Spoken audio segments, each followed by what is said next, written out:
Witajcie w nowym vlogu. Dzisiaj mam ze sobą tutaj Anię, która mieszka w północnej Macedonii, mieszka nad Jeziorem Ochrydzkim. Ania, powiedz nam w 3-4 zdaniach coś o sobie.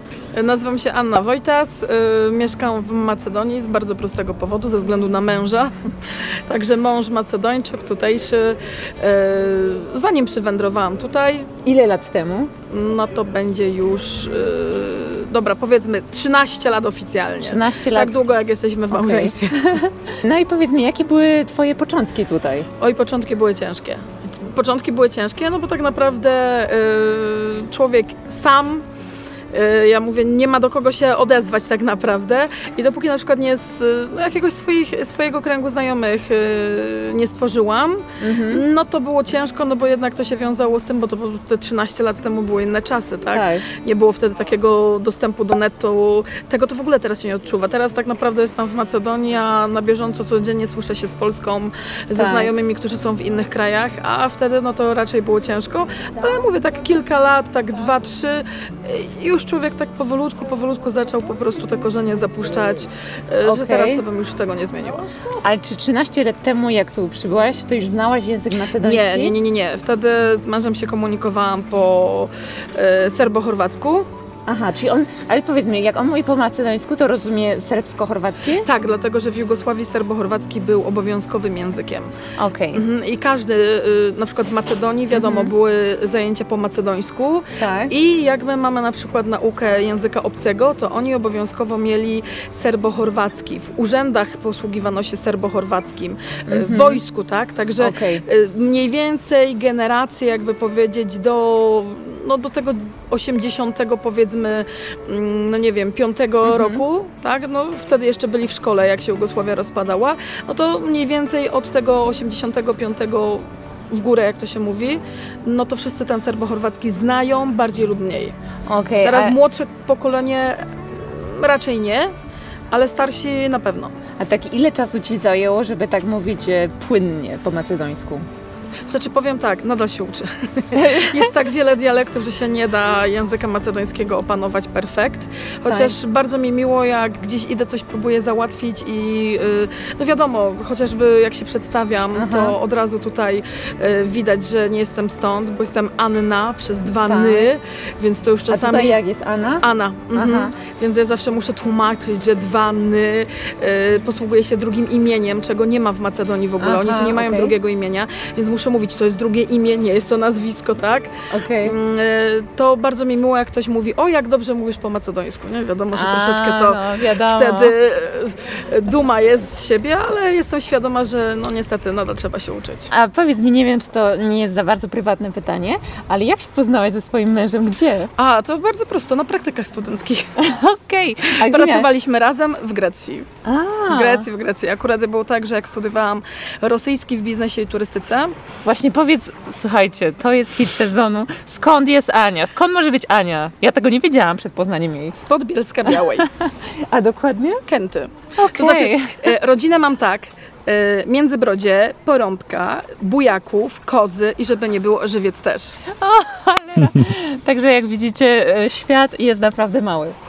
Ania, to opowiedz nam troszeczkę o życiu w Macedonii, jak się tutaj żyje i dlaczego, przede wszystkim dlaczego wybraliście do życia Macedonię, a nie Polskę? Czy w ogóle mieliście taki wybór, że myślałaś, gdzie lepiej będzie żyć? Mieliśmy wybór i trzeba było po prostu podjąć tą decyzję w momencie, jak ja studia kończyłam. Czy po prostu albo wspólnie do Polski, albo wspólnie do Macedonii.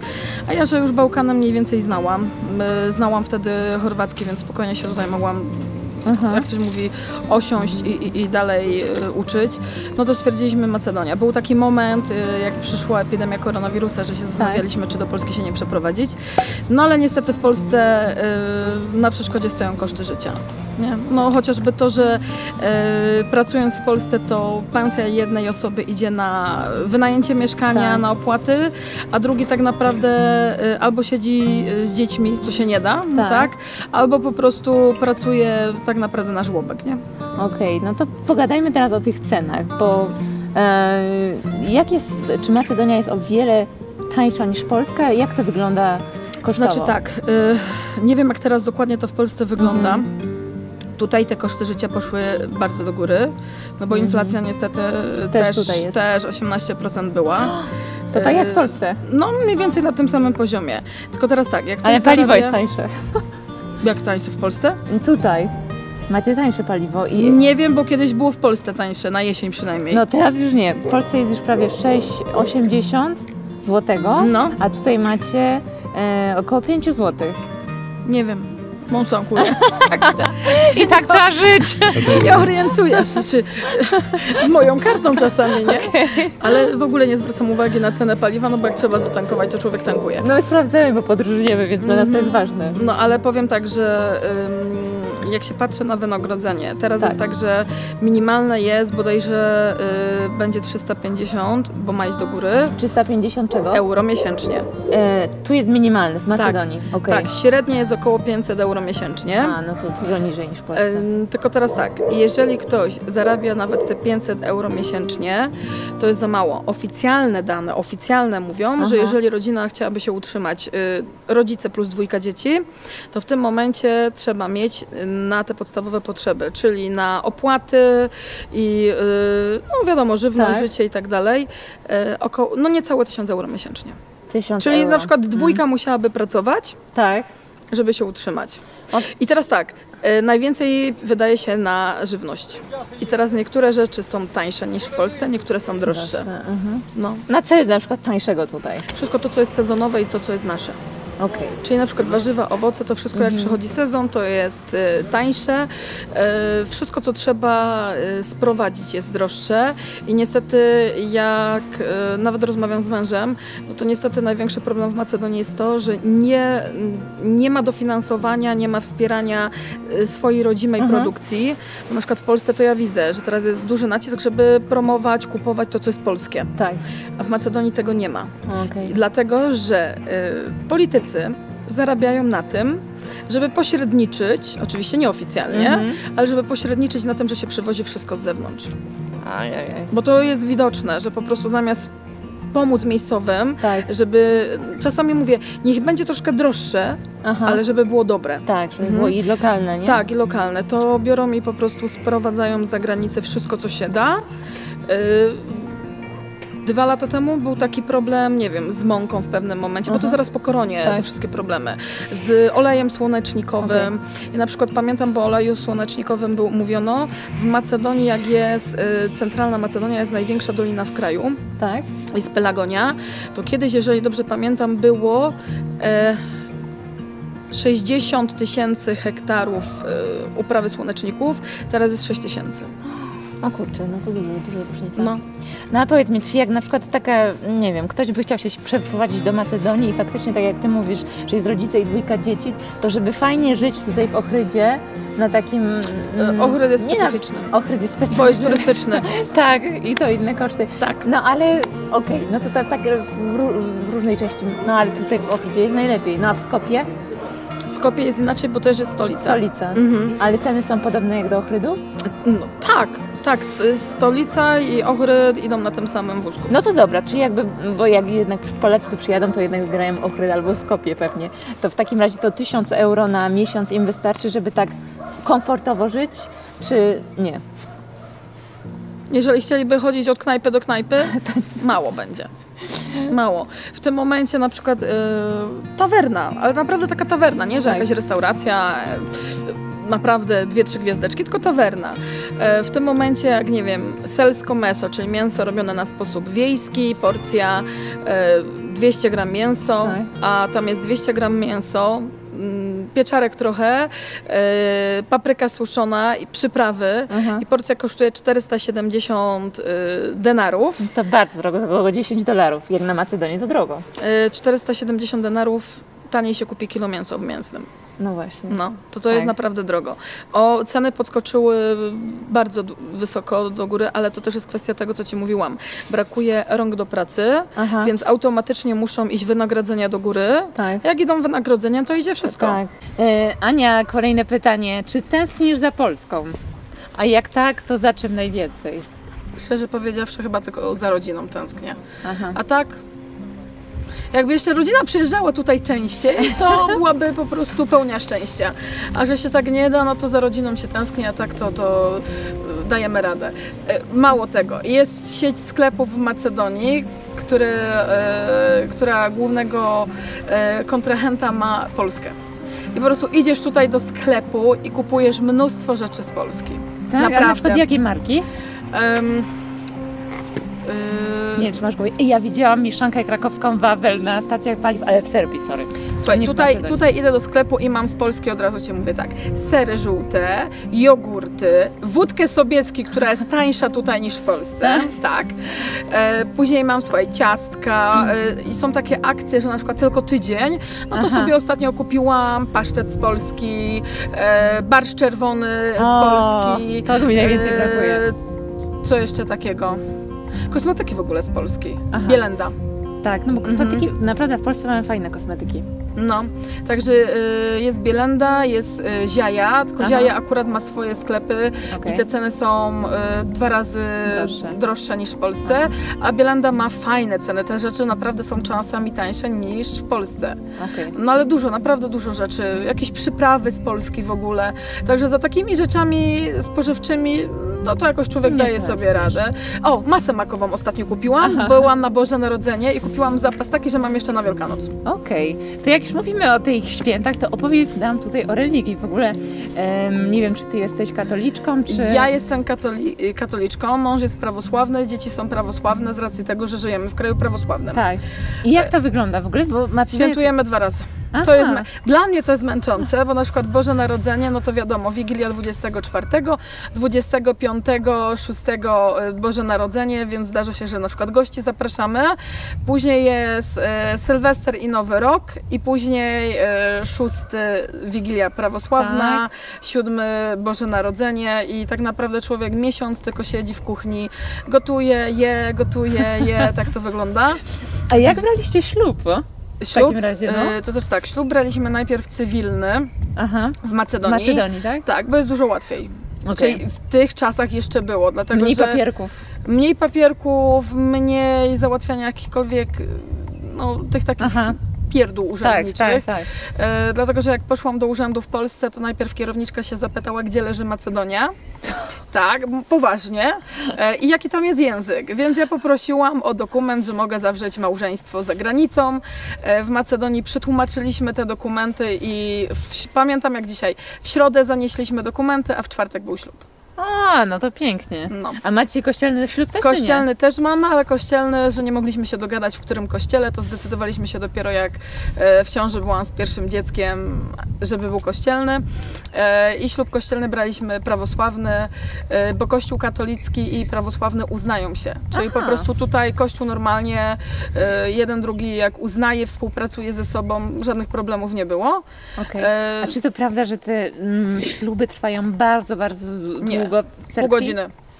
Okej, to ja tak słyszałam. Nie, dlatego, że jak jest autokefalia, czyli jest niezależność kościoła, to takie rzeczy też są regulowane indywidualnie.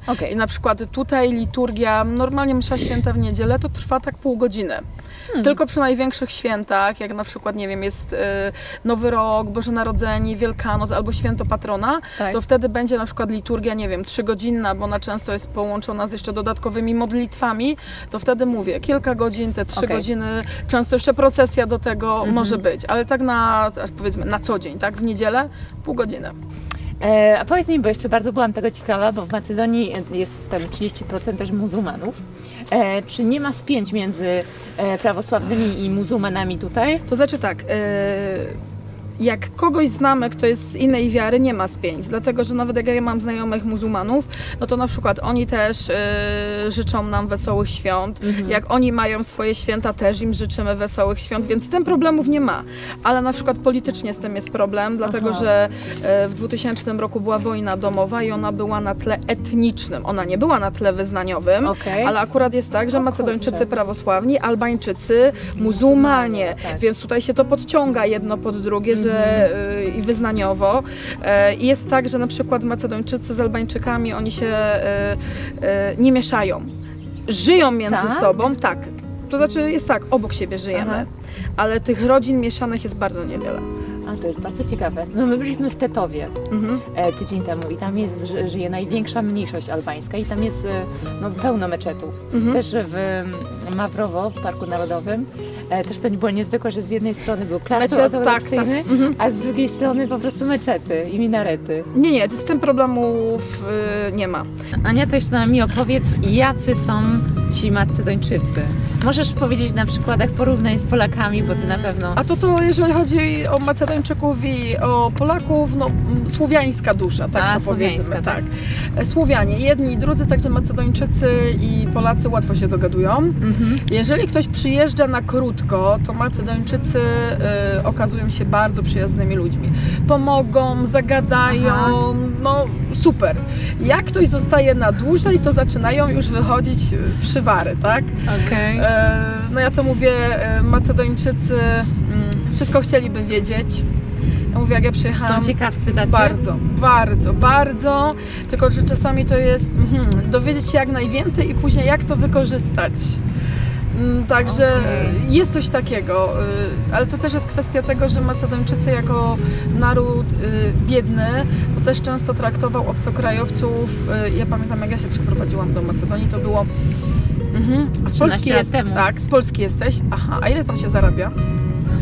Bo już kombinowali, czy mogą przeze mnie jakoś do Polski wyjechać, tak? Na krótki pobyt super. Na dłuższy wychodzą różne wady, ale to jest normalne, nie tylko w Macedonii, na całym świecie jest podobnie. Tak, dokładnie. No to z czego są Macedończycy najbardziej dumni? Z Macedonii. Z Macedonii. Tak jak ty powiedziałaś, że spotykamy się w północnej Macedonii, a ja tak cicho siedzę, żeby nie poprawić. Ale czekaj, to czyli w Macedonii. W Macedonii, dlatego że w wielu razach północna Macedonia jest, myślę, nie wiem jak jest poprawnie. Bo to jest tak, że oficjalnie nazwa jest północna Macedonia, ale Macedończycy tej nazwy nie lubią, nie używają i tak naprawdę tę nazwę w Macedonii używają tylko politycy i to partii, która tę nazwę przepchała. A teraz, że jesteśmy przed wyborami, bo będą za chwileczkę wybory parlamentarne, to i ta partia, która stworzyła północną, też na temat północnej tak troszeczkę ciszej siedzi. No to ja wolę mówić Macedonia, bo to nie musisz. Nie musisz mówić, ja mówię na arenie międzynarodowej, oficjalnie politycy tak mówią, w kraju nie mówi tak nikt. Tylko Macedonia. Także no, słuchaj, im mniejszy kraj, im więcej kompleksów, to tym bardziej będą z każdych takich przejawów swojego dumnienia. Rozumiem. Ania, powiedz nam jeszcze, bo to na pewno jest ciekawe, ceny nieruchomości tutaj. Na przykład jesteśmy w Ochrydzie i chciałabym sobie kupić, może nie tutaj w Starym Mieście, no bo wiadomo, to jest zabytek, mówię, sama UNESCO, tam jest dużo zasad, ale poza Starym Miastem... Całe miasto jest pod UNESCO, tylko że akurat Stare Miasto, w ogóle Stare Miasto pod względem UNESCO jest podzielone na kilkanaście dzielnic. Więc nie tylko Stare Miasto, ale nowe też ma różne obwarunkowania, jeżeli chodzi o budownictwo. No, Ochryd obecnie jest bardzo drogi, dlatego że dzisiaj metr kwadratowy nieruchomości przy centrum potrafi być 2500 euro za metr kwadratowy. Tak. No to drogo, tak? Jak bardzo drogo. Realia. Ja sama teraz szukałam mieszkania, jestem na bieżąco z tymi cenami. One tak poszły do góry, że w tym momencie mieszkanie poza centrum, do remontu sprzedają za 1200 euro za metr kwadratowy. Poza centrum, mówię całkowicie poza centrum. Tak, no to ciężko. Ceny naprawdę są wysokie. Tak. No to powiedz nam, co ty tutaj robisz w Macedonii? Pracuję jako przewodnik, czyli czekam na turystów, przede wszystkim z Polski i pokazuję im miasto, mówiąc o historii, o kulturze, o kuchni, o obyczajach. Ale ja powiem tak, jakby nie było, co ja tam będę mówić, to i tak widokowo, proszę bardzo. Tu macie najlepszy widoczek, tak nas Ania przyprowadziła, ale poczekajcie, bo musicie wiedzieć, jak się z Anią skontaktować, gdybyście, mam nadzieję, po tym vlogu stwierdzili, kurczę, jadę do Macedonii. Także Ania, podaj twój Instagram, ja również go podam w opisie, także możecie sobie wejść. Daj spokojnie znaleźć Anka Ochrydzianka. Koleżanka wymyśliła nazwę, nazwa od razu chwyciła. Ochrydzianka od Ochrydy, także Anka Ochrydzianka i tyle. Czyli nasi obserwatorzy mogą się bezpośrednio na Instagramie z tobą kontaktować, jeśli na przykład chcieliby jak najbardziej. Skorzystać z twoich usług tutaj przewodnickich. Tak? Jak najbardziej. No to jeszcze powiedz mi, jakie ty masz takie perełki w Macedonii, które takie musisz zobaczyć? Oczywiście mogą być turystyczne i nieturystyczne, ale jakieś takie 5 miejsc na przykład. 5 miejsc to tak, Skopje.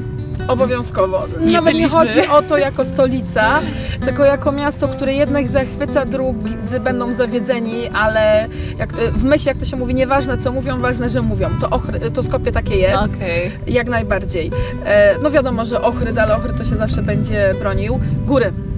Tak, nieważne gdzie, ale pójść gdziekolwiek w góry, spróbować zdobyć jakiś szczyt, nie musi być bardzo wysoko, nie musi być ciężka trasa, ale pójść te góry, bo góry są tutaj w ogóle niezadeptane. Tutaj te góry są puste, tu nie ma turystów, tutaj naprawdę człowiek idzie i cieszy się przyrodą.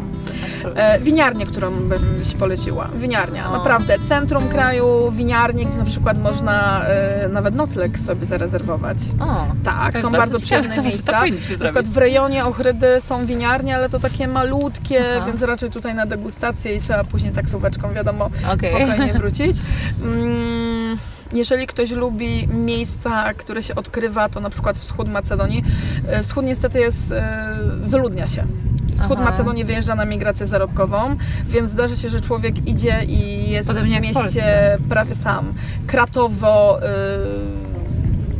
przepiękne miasto. W okolicy tam można troszeczkę porozglądać się za innymi przyjemnościami, bo na przykład formacje skalne, tego tam jest w okolicy. Ja w ogóle polecam miasta, które nie są turystyczne, bo na przykład... Jakie na przykład? Które? Ja lubię Bitolę. Bitola druga pod względem wielkości w kraju, ale jest nieturystyczna. Więc jak ja tam jadę, to ja tam jadę, żeby przejść się na Czaršiję, czyli na tą dzielnicę dawną, rzemieślniczo-kupiecką, żeby iść na normalne zakupy, żeby iść na dobry obiad. Jest dużo taniej niż w Ohrydzie, jest przyjemniej. Tak samo na przykład tutaj Prilep. Niedoceniany. Blisko Prilepu kilka atrakcji w formie klasztorów, które są wysoko w górach. Czyli na przykład robi się jedno przy okazji, drugie, trzecie, coś takiego. Dość przyjemne jest Kruszewo, które też w ogóle jest najwyżej położonym miastem w Macedonii. I na jakiej wysokości? Ono jest chyba bodajże na 1500 metrów nad poziomem morza, coś takiego. Dość przyjemne, tylko mówię, to nie jest na zasadzie, że człowiek przyjeżdża, ogląda w 2 godziny i wraca, bo on tego w ogóle nie odczuje, nie zobaczy.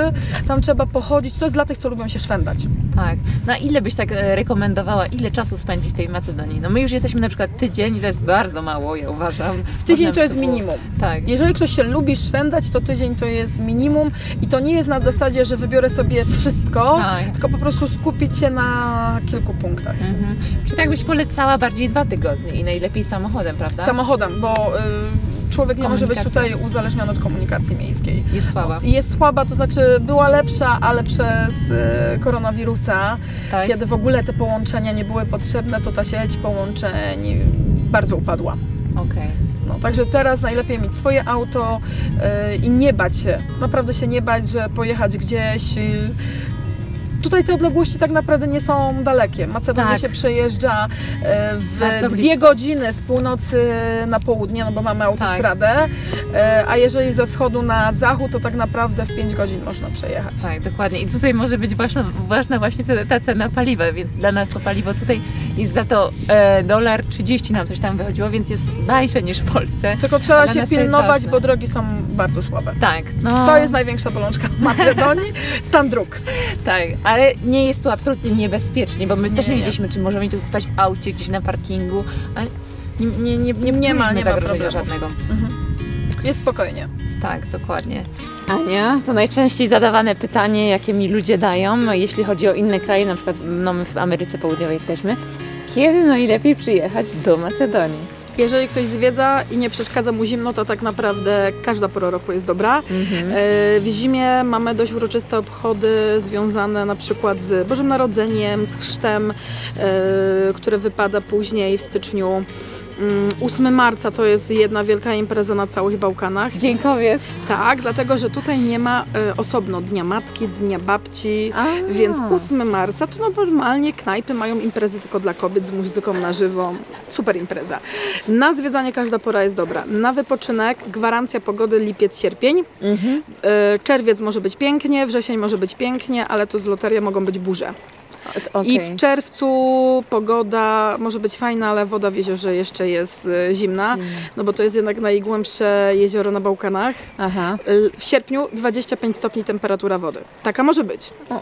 No. No to nieźle. Ja wiem, że te 18 stopni w czerwcu Polakom nie przeszkadza, ale jednak jak dla mnie zimno. No, my jesteśmy teraz, jest marzec, więc jeśli myślicie o nartach, no to wiadomo, że wtedy styczeń, luty, marzec, ale tak, wypoczynek. A powiedz jeszcze o cenach, czy ceny są niższe poza sezonem? Czy... Są niższe, tak, są niższe, dlatego że mniej więcej do końca marca w knajpach jest na przykład minus 30% od regularnej ceny. Dużo łatwiej o wynajęcie apartamentu. Apartament można wynająć 10 euro od osoby za dzień. Czy na przykład można wynająć apartament nawet za 20 euro, tak? Jak ktoś sprawdza na Bookingu, na Airbnb, zdarzają się takie fajne akcje. Latem jest różnie, dlatego że u nas szczyt sezonu to jest 2 sierpnia, kiedy jest święto państwowe. Na pamiątkę wybuchu powstania antytureckiego. I 2 sierpnia to jest moment, kiedy wszyscy, ale dosłownie wszyscy Macedończycy przyjeżdżają do Ochrydy. Czyli wtedy lepiej nie być raczej tutaj. Nie, jeżeli ktoś nie zrobi wcześniejszej rezerwacji, nie ma szansy praktycznie na nocleg. A i jak zrobi wcześniejszą rezerwację, to bywały przypadki, że ktoś zrobił rezerwację, przyjeżdża, a apartament zajęty. Bo właściciel wynajął go 3 razy drożej komuś innemu. No to niestety, tak się dzieje. Uroki miasta turystycznego. Dokładnie. Ania, powiedz nam jeszcze, co Macedończycy jedzą? Co jedzą? Jak wygląda kuchnia ichniejsza? To znaczy tak, jak się dzień zaczyna, to statystycznie kawa i papieros. No właśnie, ja tego nie mogę po prostu... Ja wiem, dlatego że jak chodzimy z mężem, z rodziną po knajpach tutaj, to ja jestem wyuczona przede wszystkim, do której knajpy iść, żeby nie śmierdzić papierosami. A są takie knajpy, gdzie nie palą? Są. Albo są miejsca, że jest bardzo dobra wentylacja. Okej. Tak. Bo słuchajcie, tutaj we wszystkich, no nie we wszystkich, ale w większości knajp ludzie tutaj palą fajki. Znaczy, zgodnie z prawem jest tak, że powinna być część wydzielona, czyli tak zwany ogródek. No, ale nie ma. I część zamknięta, ale wystarczy, że są odpowiednio otwierane okna i to już jest rozumiane jako część, że mimo, że w środku to można palić, bo przecież dałoby się zrobić przeciąg. No właśnie, ale tak to nie ma wygląda. tych zasad. Powiem tak, śniadania to często tutaj dopiero koło godziny 10-11. Czasami jak ktoś ma czas, to idzie do knajpy normalnie na zupę. Na śniadanie zupa i w Ochrydzie zupa rybna. Bardzo dobra dzisiaj jedliśmy. I przynajmniej w okresie lata to obiad, kolacja. A Macedończycy tak, na dzień dobry sałatka, do sałatki kieliszek raki, później danie główne, ja nie ukrywam, Macedończycy to są mięsiarze, w knajpach najszybciej idzie grill. Więc często jest tak, że tej kuchni takiej typowo macedońskiej, domowej, to trzeba szukać. Typu gulasze, typu nadziewane papryki, musaka, czyli ta zapiekanka, ziemniaki z mięsem mielonym, gołąbki. W okresie zimy w liściach kapusty kiszonej, a latem w liściach winogron. Tak. To trzeba szukać, bo to są rzeczy, które się nagotuje, ale to postoi i trzeba później wyrzucić, więc się robi określoną ilość, albo po prostu szybko wychodzi, tak? A to ile tak zapłacimy dla 2 osób w takiej tawernie, za powiedzmy z kieliszkiem wina? Powiedziałabym kiedyś, że 15 euro, teraz tak nie będzie. Teraz bardziej będzie 20 w zależności od knajpy, bo mówimy o miejscowości turystycznej, tak? 20-25, bo to też zależy, gdzie pójdziemy, co zamówimy. Każda knajpa ma w menu coś droższego, coś tańszego, więc na to trzeba patrzeć. A jeszcze jedno pytanko mam. Ogólnie Macedonia pod względem, że tak powiem, bogactwa, czy Macedonia jest biednym, czy bogatym krajem na tle innych krajów europejskich? Biednym, dlatego że Macedonia zawsze była rolnicza. I teraz ja bardzo żałuję, że w to rolnictwo nie są pakowane pieniądze, że się tego nie inwestuje, bo coraz więcej ludzi po prostu patrzy na emigrację zarobkową, żeby wyjechać gdzieś indziej sobie życie układać, a szkoda. Bo mówię, tutaj jeszcze jest to, że nie jest ta przyroda zepsuta, jeszcze to rolnictwo mogłoby być na dobrym, bardzo dobrym poziomie, bo to jest to, co mówiłam, jak coś jest sezonowe, czy jest nasze, bardzo dobre, smaczne i tanie, tak? Ale mówię, to jest sezonowe. A u Macedonia, jaka jest populacja Macedonii? No teraz niecałe 2 miliony mieszkańców. Malutko. Malutko. Dobra. Ania, dziękuję Ci bardzo za spotkanie, bo to było bardzo spontaniczne. Ja dzisiaj rano po prostu napisałam do Ani na Instagramie, czy nie byłaby chętna wystąpić w naszym vlogu, także Udało dziękuję się. Ci bardzo. No Dzięki. i mam nadzieję, że słuchajcie, będziecie zwiedzać Macedonię właśnie z Anią. I jak najbardziej zachęcam. Dokładnie. Dzięki wielkie. Dzięki.